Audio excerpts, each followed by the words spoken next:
Hello friends, எல்லோருக்கும் வணக்கம். இது நம்மளோட ஹெல்த்தி லைஃப் ஸ்டைல் சேனல். இன்றைக்கி நம்ம சேனலில் ரொம்ப ஸ்பெஷலான ரொம்ப ஹெல்த்தியான ஒரு களி தான் பார்க்க போகிறோம் ஃப்ரெண்ட்ஸ். அந்த களியை நீங்கள் இது வரைக்கும் கேள்விப்பட்டிருக்கவே மாட்டீங்க. ரொம்ப டிஃப்ரெண்ட்டான களி. நீங்கள் ராகி களி சாப்பிட்ருப்பீங்க, உளுந்தங்களி சாப்பிட்ருப்பீங்க, ஏன் வெந்தய களி கூட சாப்பிட்ருப்பீங்க, இல்லாட்டி கேள்விப்பட்டிருப்பீங்க. ஆனால் பூவரசங்களி கேள்விப்பட்டிருக்கீங்களா, இல்லை சாப்பிட்ருக்கீங்களா? ஆமாம் ஃப்ரெண்ட்ஸ், இது வந்து பூவரச மரத்தோட பட்டையை எடுத்து அதை க்ளீன் பண்ணி அதை வந்து நம்ம தண்ணி விட்டு காய்ச்சி அதில் செய்கிறது தான் இந்த களி. செம்ம டேஸ்ட்டாக இருக்கும். டேஸ்ட் மட்டும் இல்லைங்க, இதில் வந்து அவ்வளவு நம்ம உடம்புக்கு சூப்பரான பெனிஃபிட்ஸை கொடுக்கக்கூடியது. ஆக்சுவலாக இது வந்து ஒரு மருந்து மாதிரி தான். பூவரச மரம் பார்த்திங்கன்னா இந்த மாதிரி தான் இருக்கும். நிறையா பக்கம் நீங்கள் ரோட் சைடு போகும்போது இந்த மரத்தை நீங்கள் பார்க்கலாம். இப்போ கிராமத்து சைடு பார்த்தீங்கன்னா இந்த மரம் ரொம்பவே நிறையா இருக்கும், ஆனால் சிட்டி சைடு ரொம்பவே கம்மியாக இருக்கும். ஆனால் இப்போ கிராமங்களில் கூட இந்த மரமெல்லாம் அழிஞ்சிக்கிட்டே வருது. இதோட மருத்துவ குணங்கள் தெரிஞ்ச நீங்கள் கண்டிப்பாக ஒரு செடியாவது வச்சு நடுவீங்க. இதில் நிறைய மெடிக்கல் ப்ராப்பர்ட்டிஸ் இருக்குது. பூவிலையும், காய்கள்லையும், இலைகள்லையும், பட்டைகள்லையும் எல்லாத்துலேயுமே இதில் மெடிக்கல் ப்ராப்பர்ட்டிஸ் நிறையாவே இருக்குது. இதோட பட்டையை வந்து பொடி பண்ணி நிறைய ஸ்கின் ப்ராப்ளம்ஸுக்கு இதை யூஸ் பண்ணிக்கிட்டு வர்றாங்க. சித்த மருத்துவத்துலேயும் நிறைய இதை யூஸ் பண்ணிட்டு வர்றாங்க. அது மட்டும் இல்லைங்க, இந்த மரத்தோட காய் இருக்கும் இல்லையா, அதை நீங்கள் உடைச்சிங்கன்னா அதுக்குள்ளே ஒரு எல்லோ கலரில் பால் மாதிரி வரும். அதை வந்து ஃபேஸில் வந்து நிறைய பேர்த்துக்கு தேம்பல் வரும். அந்த தேம்பலுக்கு அதை பூசிட்டு வந்தாலே போதும், அது சூப்பராக குணமாயிரும். இதோட பூக்களும் அதே மாதிரி தான். இதோட பூவோட இதழ்களையும் நம்ம மஞ்சள் கூட வச்சு அரைச்சி அதை நம்ம ஃபேஸ்க்கு யூஸ் பண்ணிட்டு வரலாம். ஃபேஸில் எந்த ஒரு மாசு மருவு இல்லாமல் இருக்கும். ஸ்கின்னுக்கு இது ரொம்பவே நல்ல ஒரு பெனிஃபிட்டை கொடுக்குது. அது மட்டும் இல்லைங்க, எந்த ஒரு ஸ்கின் ப்ராப்ளத்துக்கும் இது வந்து நல்ல ஒரு சொல்யூஷனாக இருக்கும். இதோட இலைங்களை பறித்து அதை வந்து கொஞ்சம் எண்ணெய் விட்டு வதக்கி நம்ம வலி இருக்கிற பகுதியிலையும் வீக்கம் இருக்கிற பகுதியிலையும் வச்சு கட்டி யூஸ் பண்ணினா வலி போகும். இதோட பழுத்த இலையை பறித்து அதை சுட்டு கறியாக்கி அந்த பொடியை நம்ம ஸ்டோர் பண்ணி வச்சுக்கணும். சப்போஸ் நமக்கு எங்காச்சும் அரிப்பு, எரிச்சல் இல்லாட்டி ஏதாவது ஒரு அலர்ஜி ஆகுதுன்னா அந்த இடத்துல இந்த பவுடரை வந்து கொஞ்சமாக தேங்காய் மிக்ஸ் பண்ணி அந்த இடத்துல நம்ம தடவிக்கிட்டு வந்தோம்னா அந்த ப்ராப்ளம் எல்லாமே சூப்பராக நமக்கு குணமாயிரும். சுகர் பேஷண்ட்டுக்கெல்லாம் பார்த்திங்கன்னா புண்ணு வந்தால் சீக்கிரம் ஆறாது. அதுக்கு என்ன பண்ணணும்னா இந்த பட்டையை எடுத்து நம்ம நல்லா காய்ச்சணும். காய்ச்சினிங்கன்னா தண்ணி சூப்பராக ரெட் கலரில் வரும். அந்த தண்ணியை வச்சு நீங்கள் டெய்லியும் அந்த புண்ணை வாஷ் பண்ணிகிட்டே இருந்தீங்கன்னா சீக்கிரமே அந்த புண்ணு சரியாயிரும். அது மட்டும் இல்லைங்க, அந்த தண்ணியை நீங்கள் குளிக்கும்போது அதை ஊற்றி நீங்கள் குளிச்சிங்கன்னா எந்த ஒரு ஸ்கின் ப்ராப்ளமே உங்களுக்கு வரவே வராது. ஸ்கின்னுக்கு ரொம்பவே ஒரு நல்ல பெனிஃபிட்டை தரும். இந்த மாதிரி தான் இருக்கும் அதோட தண்ணி. இப்போ அந்த பட்டையை வச்சு காய்ச்சின தண்ணியை நம்ம எப்படி சாப்பிட்றதுக்கு களி கலர போகிறோங்கிறத பார்க்கலாம் ஃப்ரெண்ட்ஸ். அதுக்கு நம்ம ஃபஸ்ட்டு அந்த பட்டையை பிடுங்கி அதை நல்லா க்ளீன் பண்ணணும். எப்படி க்ளீன் பண்ணலான்னு பார்க்கலாம். இதுதான் அந்த மரத்தோட பட்டை. இந்த பட்டை மேல் பகுதி பார்த்திங்கன்னா கொஞ்சம் சுறுசுறுப்பாக இருக்கும். அதை நம்ம எப்படி க்ளீன் பண்ணணும்னா இந்த மாதிரி நம்ம சின்ன பீஸாக கட் பண்ணிக்கலாம்.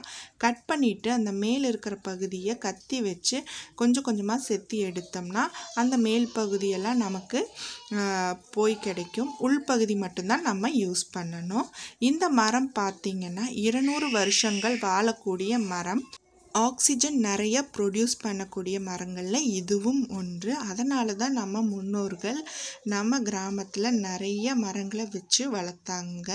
இப்போ எங்கேயுமே இந்த மாதிரி மரம் பார்க்க முடியறதில்ல. ரொம்ப ரேராக தான் ஏதாவது ஒரு பக்கம் இந்த மரம் இருக்குது.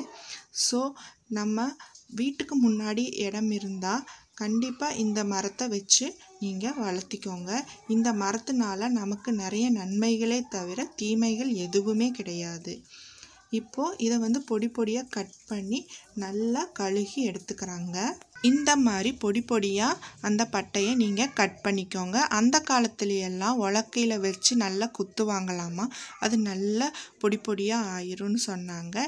நீங்கள் உங்கள்கிட்ட கொஞ்சம் பவரான மிக்ஸி ஜார் இருந்தால் நீங்கள் ஜாரில் கூடி போட்டு பல்ஸ் விட்டு விட்டு நீங்கள் அரைச்சிக்கலாம். ஆனால் பார்த்து அரைக்கணும், பிளேடு கட் ஆகிறதுக்கு சான்சஸ் இருக்குது. உங்கள்கிட்ட ஹெவியான மிக்ஸி இருந்தால் நீங்கள் இந்த மாதிரி கூடி நீங்கள் 1க்கு 2 அரைச்சி அதை யூஸ் பண்ணிக்கலாம். ஏன் இந்த மாதிரி அரைக்கிறோன்னா அப்போ வந்து அதோட எசன்ஸ் வந்து ரொம்ப நல்லா இறங்கும்னு சொன்னாங்க. நம்ம தண்ணி ஊற்றி இதை காய வைக்க போகிறோம்.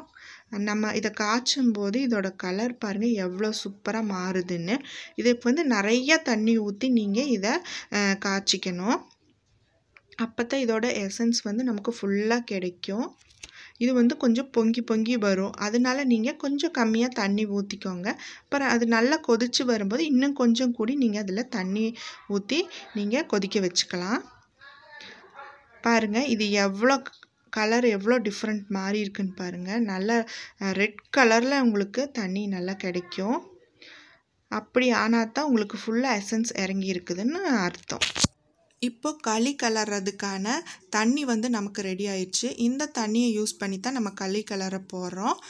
இது வந்து நீங்கள் காலையில் நேரமே இந்த களியை நீங்கள் சாப்பிட்ணும், வெறும் வயிற்றில் தான் சாப்பிட்ணும்.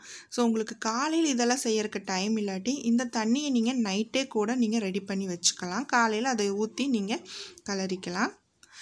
இப்போ நாங்கள் ட்ரெடிஷ்னல் மெத்தடில் செய்யணுங்கிறதுக்காக உங்களுக்கு காட்டுறோம். இந்த மாதிரி தான் அந்த காலத்தில் நெல்லை குத்தி அந்த அரிசியை எடுத்து அதில் தான் அவங்க அந்த களியை கலருனாங்களாம். அது எப்படி செஞ்சாங்கன்னு அத்தை செஞ்சு காட்டுறாங்க. எங்கள் வயலில் விளைஞ்ச மட்டை அரிசி நெல்லில் தான் நாங்கள் இன்றைக்கி களி செய்ய போகிறோம். அந்த நெல்லை தான் இதில் போட்டு அத்தை இடிச்சிட்ருக்காங்க உரல் வச்சு.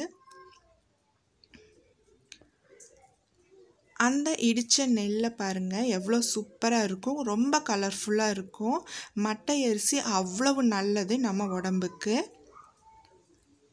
நமக்கு நேச்சுராகவே இது கிடைக்கிது. இப்போது அரிசியெல்லாம் வெளியே வந்தாச்சு. இதை வந்து அரிசி தனியாக உமி தனியாக பிடிச்சி எடுக்க போகிறாங்க. பாருங்கள் இதுதான் உமிங்கிறது. அரிசி தனியாக இப்போ உமி தனியாக வந்துருச்சு.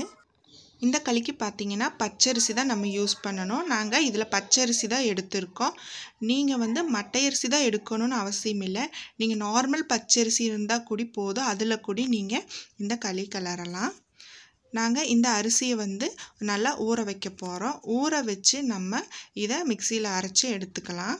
பாருங்கள் மாவை அரைச்சி எடுத்தாச்சு. அரைச்சி இதை வந்து நல்லா சல்லடை வச்சு சலிச்சுக்கணும். ரொம்ப சன்னமான சல்லடை வச்சு சலிக்கக்கூடாது. அந்த ரவை எல்லாம் சலிப்போம் இல்லையா, அந்த இதை போட்டு தான் நீங்கள் சலிக்கணும். அப்போ தான் கொஞ்சம் நல்லாயிருக்கும் களி. ரொம்ப நைஸாக இருந்தால் களி நல்லா இருக்காது, கொஞ்சம் நெரு நெருன்னு இருக்கணும். இப்போது நம்ம காய்ச்சி வச்ச தண்ணியை வந்து லைட்டாக சூடு பண்ணுறோம். இந்த மண் சட்டியில் தான் நம்ம இன்றைக்கி களி கலர போகிறோம். இதுக்கு தேவையான அளவு நம்ம அந்த தண்ணியை இதில் சேர்த்துக்கலாம். இதுக்கு வந்து தண்ணி நிறைய தேவைப்படும். இன்னும் கூடி நம்ம இதில் தண்ணி ஊற்றி இதை சூடாக்கி வைக்க போகிறோம். நம்ம தேவைப்படும் போது கொஞ்சம் கொஞ்சமாக அந்த தண்ணியை ஊற்றி நம்ம கலரிக்கலாம். அரிசி பாருங்கள், மட்டை அரிசினால் நல்ல கலர் சூப்பராக இருக்குது, ரெட் கலரில். தண்ணியும் ரெட் கலர். ஸோ இது ரெண்டும் சேரும்போது கலர்ஃபுல்லாக இருக்கும் களி. சாப்பிட்றதுக்கும் சூப்பராக இருக்கும் டேஸ்ட்டு. இப்போ மாவை கொஞ்சம் கொஞ்சமாக போட்டு நம்ம அகப்பை வச்சு கலர போகிறோம். நீங்கள் ஃபஸ்ட்டு வந்து கலர்றீங்கன்னா நீங்கள் கொஞ்சமாக போட்டு கலரி பாருங்கள் உங்களுக்கு, அப்போ தான் உங்களுக்கு சரியாக வரும். தண்ணி வந்து ரொம்ப சூடாகக்கூடாது, லைட்டான சூடில் தான் இருக்கணும். அப்படி உங்களுக்கு வரலைன்னா நீங்கள் ஃபஸ்ட்டு தண்ணி ஊற்றி கரைச்சிட்டு அதுக்கப்புறம் கூட நீங்கள் அடுப்பில் வச்சு சூடு பண்ணலாம். நீங்கள் ஃபஸ்ட் டைம் கலர்ற மாதிரி இருந்தால். தண்ணி சூடானதுக்கப்புறம் நீங்கள் கைவிடாமல் இதை கலரணும். ரொம்பவே சிம்பிள் தான். நீங்கள் செய்ய செய்ய இது நல்ல ஒரு எக்ஸ்பீரியன்ஸ் ஆயிரும். இந்த மாதிரி கைவிடாமல் நீங்கள் இதை கலரிகிட்டே வரணும். இந்த களி பார்த்திங்கன்னா ஆடி மாதம் மட்டும்தான் இது சாப்பிடணும். ஏன்னா அப்போ தான் மழை சீசனாக இருக்கும். இந்த களி பார்த்திங்கன்னா மழை சீசன் அப்போ மட்டும்தான் நம்ம சாப்பிடணும். வெயில் சீசன் அப்போ இதை சாப்பிடக்கூடாது. ஏன்னு பார்த்தீங்கன்னா இந்த களி நம்ம சாப்பிடும்போது நம்ம உடம்புல இருக்கிற அன்வான்ட் வாட்டர் எல்லாம் வெளியே போகும், யூரின் வழியாக வெளியே போகும். ஸோ அப்போ நமக்கு யூரின் வந்து நல்லா போய்கிட்டே இருக்கும் இது சாப்பிடும்போது. அதனால நம்ம தண்ணியும் நிறைய குடிச்சுக்கிட்டே இருக்கணும். நம்ம உடம்புல இருக்கிற தேவையற்ற கழிவுகள் எல்லாம் இந்த யூரின் வழியாக வெளியேறும். ஸோ அதனால் நம்ம இதை வந்து வெயில் காலத்தப்போ நம்ம இதை எடுத்துக்கும் போது நமக்கு உடம்பு டீஹைட்ரேஷன் ஆயிரும். அதனால தான் நம்ம பெரியவங்க இது ஆடி மாதம் மட்டும்தான் சாப்பிடணும்னு சொல்லி வச்சுருக்காங்க. களி பார்த்திங்கன்னா கிளறிட்டு இருக்காங்க. அது தண்ணி பத்தலைன்னு தண்ணி மறுபடியும் ஊற்றுறாங்க. நீங்கள் இந்த மாதிரி ஊற்றிக்கலாம். அது நல்லா வேகணும். ஸோ அதனால் நிறைய நம்ம தண்ணி ஊற்றி அதை வேக வைக்கணும். இப்படி நீங்கள் கிளறிட்டே இருந்தீங்கன்னா தான் அது வந்து புருடு புருடாக ஆகாமல் இருக்கும். இல்லாட்டி களி வந்து அந்த மாதிரி புருடு தட்டிடும். நல்லா கைவிடாமல் நம்ம கிளறணும்.